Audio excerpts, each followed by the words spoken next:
for epic science, leading to an epic opportunity. This is a story about Bio-Techne and its journey to reach the bedside of the customer by developing a full solutions platform through acquisitions.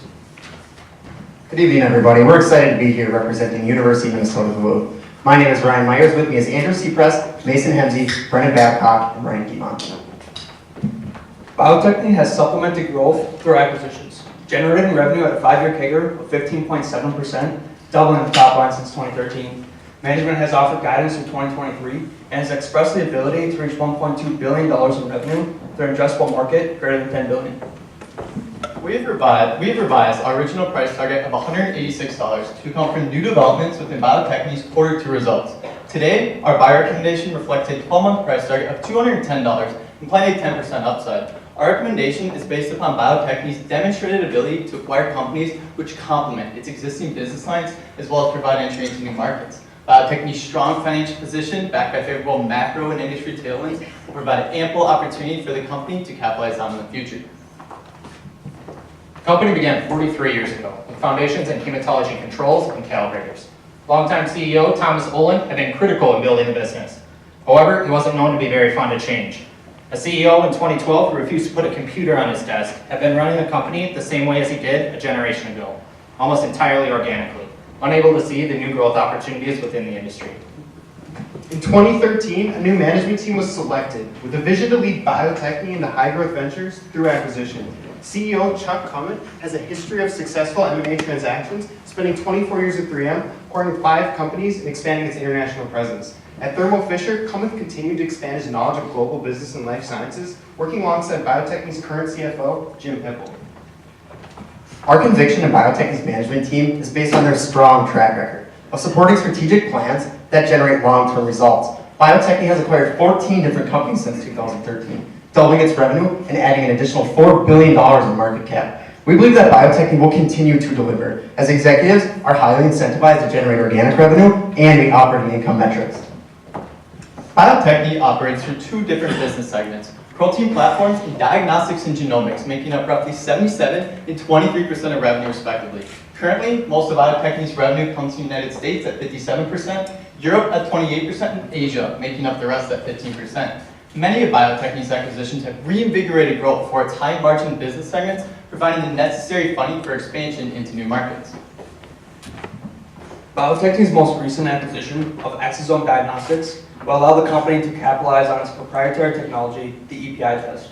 1 in 9 men are affected by prostate cancer in the U.S., and the EPI test is the first non-invasive liquid biopsy test to screen for prostate cancer and has been proven to decrease the amount of unnecessary biopsies by greater than 26%. The recent decision of the NCCN to include the EPI test within its guidelines marks another milestone in achieving Medicare approval. There's an extremely strong demand for this product. When speaking with over 20 urologists, the results suggest that this test would create the greatest net benefit between physicians and patients alike. In Q2, Bio-Techne processed over 4,000 EPI tests, and urologists ordered an additional 12,000 kits to be used in the future. With that being said, we believe Medicare approval will result in widespread market adoption, further driving revenue going forward. We believe it's an exciting time to be in the healthcare industry as Bio-Techne will see increased demand from its end markets. Congress has approved $2 to $3 billion increases in the NIH budget annually for the past 4 years, most recently arriving at a record $39.3 billion for fiscal 19. Global pharmaceutical R&D spending is expected to increase by over 15% over the next 6 years, along with an aging population that's driving the general need for medical treatment upwards. The life science tools and services industry is constantly evolving, and to stay competitive, companies need to regularly engage in M&A, which has driven industry valuations upwards. Over the past 3 years, there's been a heavy focus in the fast-growing field of genomics, with 1/3 of acquisitions in our peer group relating to cell therapy and DNA sequencing. Cell therapy is the next future for drugs and will be an everybody wins market for years to come. Barriers to entry have fallen significantly, along with the cost of sequencing a human genome, and Bio-Techne has positioned itself through its acquisitions to capitalize on these opportunities. Bio-Techne's competitive advantage is rooted in its protein platform segment, where it holds over 40% market share in proteins and has increased organically by 14% quarter over quarter. Bio-Techne manufactures over 90% of its reagent solutions, ensuring the highest quality while generating 80% gross margins in the process. The company has also seen a 99.7% customer satisfaction rating, helping drive its international strategy in China and Europe, growing at 30 and 20% respectively. We believe a merger with a life science company would be extremely beneficial for Bio-Techne's international exposure. We've identified Abcam PLC as an ideal merger that would be mutually beneficial. Abcam was founded as an e-commerce antibody distributor and is heavily focused on transitioning into manufacturing its own products in-house, which is one of Bio-Techne's specialties. When it comes to antibodies, Bio-Techne and Abcam are the top two in the world to provide not only the most antibodies, but also the highest quality. The world is demanding higher and higher quality of antibodies, so together they would have the unparalleled scale and the ability to squeeze out all the smaller providers, further taking market share from their competitors. Over the past 5 years, Bio-Techne has developed the capacity for such a merger as well as new acquisitions without causing extreme pressure on its balance sheet. The company has a current total debt to EBITDA of 2.5 times and has the capacity to go up to 4 times, providing an interest coverage ratio of 13.4 times. Bio-Techne has the financial flexibility to make further acquisitions. We have identified a group of companies which we believe will allow it to grow into new markets, expand geographically, and supplement its current product line. Bio-Techne has increased revenue by greater than 100% since 2013, at a 5-year CAGR of 15.7%, while organic revenue growth has accelerated to 9% in the last fiscal year. We project Bio-Techne's short-term sales to grow at 13.5%, and this is based off the expected growth rate in global pharmaceutical R&D spending in the biotechnology market. We are confident that Bio-Techne will continue to achieve high growth, as it will benefit from past and future acquisitions. Bio-Techne has strategically acquired 14 different companies, shifting its business model into high-growth areas. As a result, its margins have contracted due to the initial costs associated with the acquisitions and a more diverse product mix. We feel that this is not a concerning issue for 2 reasons. First, Bio-Techne has continued to demonstrate that over time, these companies improve profitability, and second, while Bio-Techne's margins have contracted, it still holds higher margins than almost all of its competitors. Just this past quarter, excluding the acquisition of Exosome Diagnostics, Bio-Techne saw a 260 basis point improvement in its operating margin. We believe that this is a turning point for Bio-Techne's margins going forward. Management has expressed that they're changing their growth strategy to reflect 75% organic and 25% inorganic sales, expecting to hit 40% operating margins by 2023. We believe that this will provide the time necessary for Bio-Techne's margins to realize the benefits of past acquisitions, while management is still opportunistic about future acquisitions. When valuing Bio-Techne, we utilized a combination of both intrinsic and multiples valuation methods, weighting at 80 and 20% respectively, to arrive at a price target of $210. Our DCF assumptions include the following: short-term sales to grow at 13.5%, long-term sales to grow at 9%, terminal sales to grow at 3%, and we utilized a standard CAPM to derive a weighted average cost of capital of 8.6%. All of these assumptions lead to free cash flow growth at a 5-year CAGR of 12.5% going forward, which we believe is going to accelerate as revenues from past acquisitions become accretive, leading to an intrinsic value of $214 a share. For our multiples valuation, we use both the PE and EV to EBITDA method. We believe that Bio-Techne deserves to trade at a premium. Due to the nature of the industry, the remarkable benefits of exosome diagnostics that are yet to be realized, and because we also feel like going forward, Bio-Techne will be drastically more profitable than it has in the past, justifying higher multiples. So we assigned a 40 times PE and a 28 times EV to EBITDA. Multiplying these by their per share values, we arrived at a price target of $197. Given the inherent sensitivity of a DCF, we ran a Monte Carlo analysis with 100,000 trials, 85% of which showed an upside from the current price. We also ran multiple sensitivity analysis that showed that even with more conservative numbers, we could still realize an upside. We have identified 4 key risks for Bio-Techne, including failure of management's ability to execute, increased competition due to low barriers of entry, considerable change in regulatory factors, and a substantial slowdown in Medicare spending, which can negatively impact the future success of the company. In conclusion, we would like to reiterate our buy recommendation with a price target of $210, implying a 10% upside.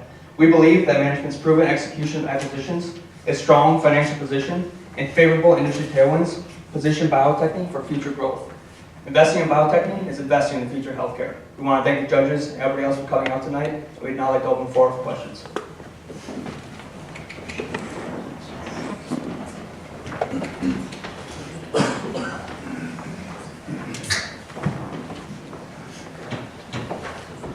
I'm Lindsay Strickland with RBC Wealth Management. So my first question has to do with the proxy statement. Can you tell me the metrics by which management are focused on for their bonuses so that we can be aligned with those metrics? Yeah, I think you took on.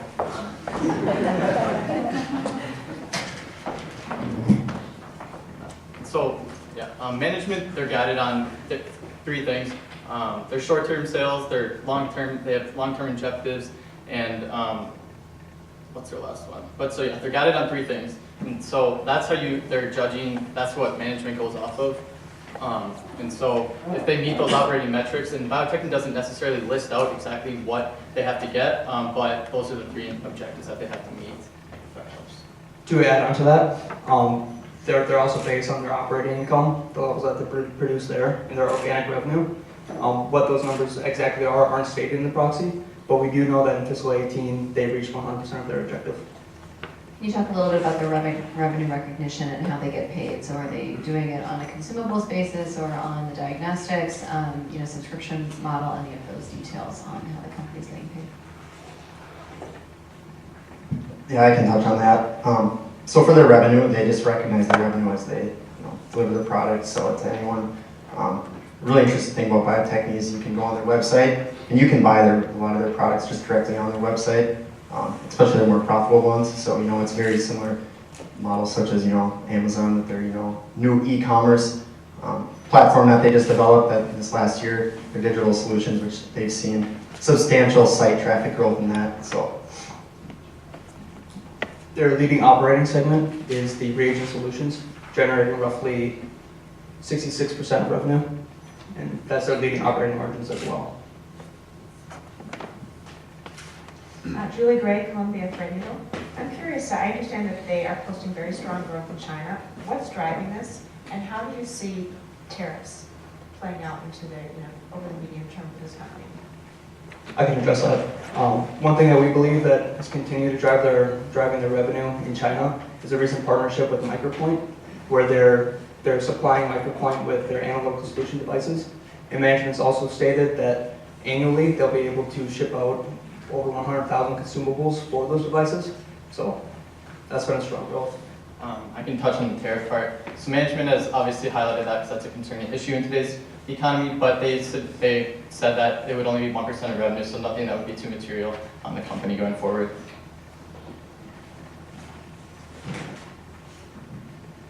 Andy Brown with Nuveen Asset Management. Can you be more specific on what exactly their competitive advantage is in a very competitive marketplace, and then also provide a little bit more detail behind what is it, the value add that they provide to their customers?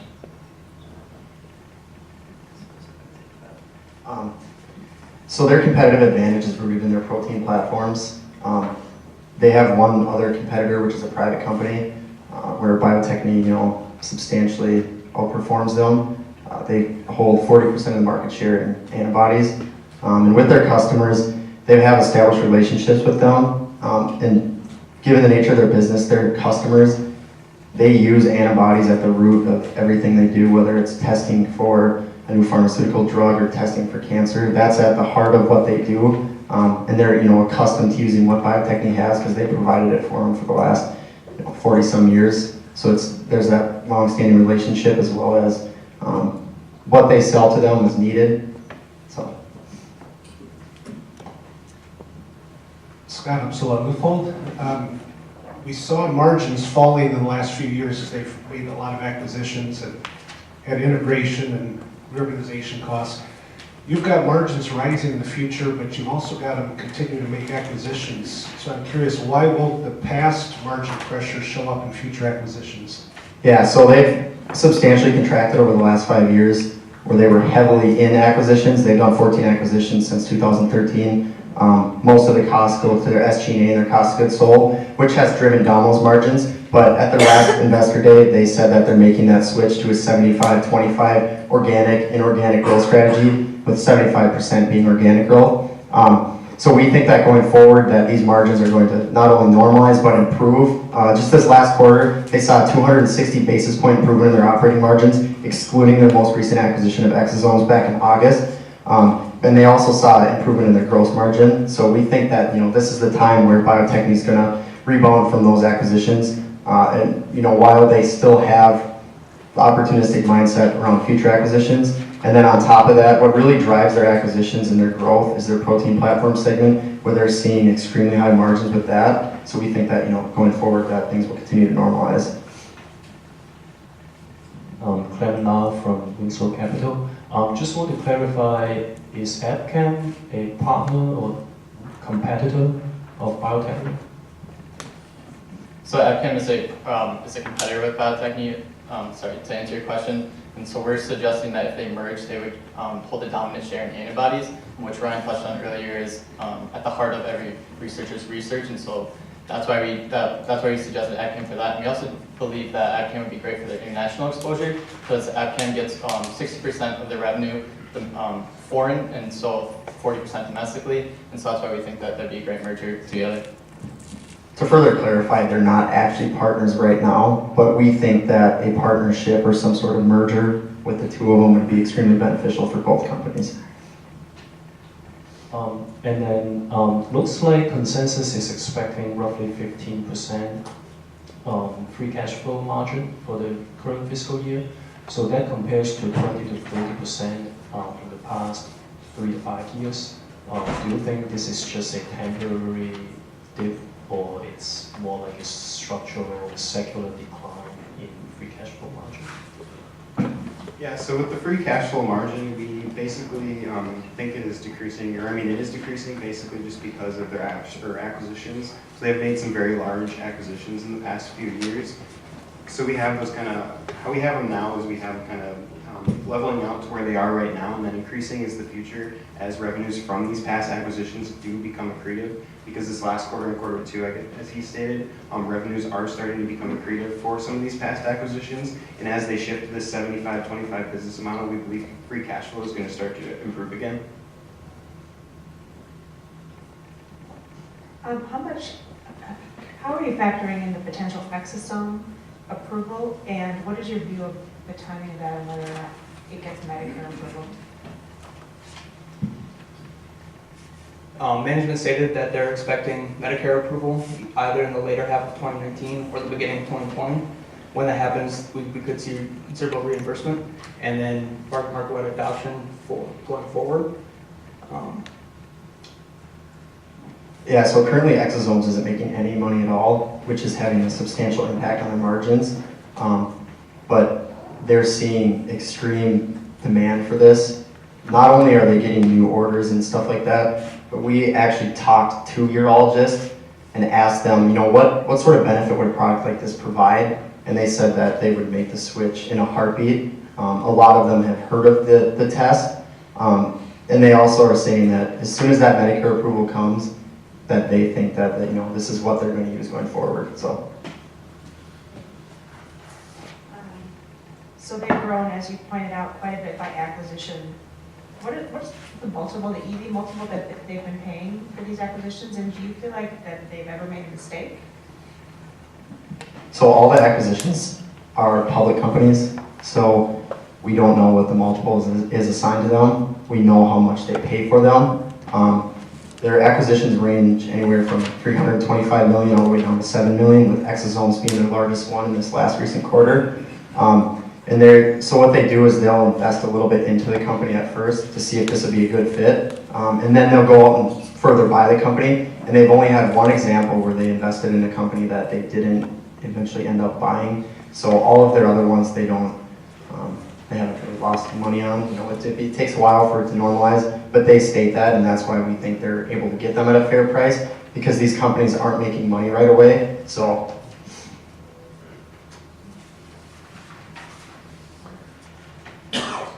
I'll try to squeeze this in, and just to kind of follow on that M&A strategy. Did you guys try to do any kind of analysis on the acquisition they've done, and have they in fact created value in the acquisitions that they've done? I'll start with that. So yes, they have. A specific example is ACD, a company that they just acquired back in 2016, where that had middle single-digit operating margin when they first acquired it. The 4 following quarters, that operating margin improved to middle teens, and it's seen. Thank you.